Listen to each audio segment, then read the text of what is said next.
I know you're gonna dig this.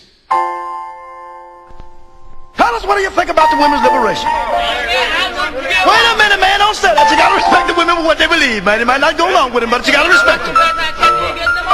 Yeah, man, but you can't get mad with them about that. You gotta remember to themselves now. One thing for sure and everybody knows, what's theirs is theirs and what's yours is yours. That's right? Now, Wait a minute. it is time to play.